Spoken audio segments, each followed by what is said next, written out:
One of the first things we're going to learn is how to differentiate these different levels of mind. The most common level of mind is ordinary mind, ordinary consciousness.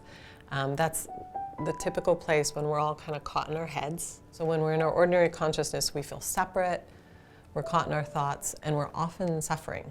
You can't help but suffer when you're in ordinary mind because you're cut off. You're like in a limited self and you're separate from everyone and everything. So we're going to learn about how to notice when we're in ordinary mind, and then we're going to learn how to shift out of that ordinary mind into greater levels of mind.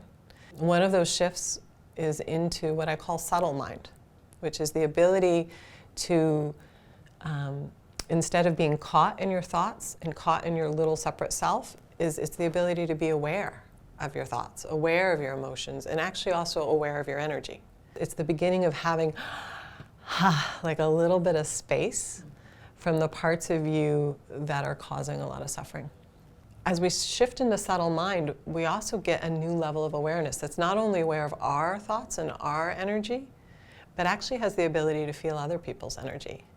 And I would say actually in California, there's a lot of people who have access to subtle mind. You know, we walk around saying, ooh, did you feel his energy? Or, oh, I don't like the energy of this place. Not only are we going to teach you how to get out of your ordinary mind into your subtle level of mind, but we're going to teach you to get beyond it. We're going to teach you to get to this dimension of self that's actually free of all of that content. Where you could be in a room that was full of negative energy or full of a lot of intensity, and you could be at peace. There's suddenly a freedom from identification with the things that cause suffering, and also a freedom from overwhelm from energy and other people's energy. So it's literally like the beginning of having a peace that's indestructible. And so we're going to learn how to find that complete freedom, and simultaneous to that, we're going to find a way to be interconnected with everything. And this level of mind that we're going to be practicing, because it's connected to everything and not just your energy and my energy, it actually has like a fullness, sometimes a bliss.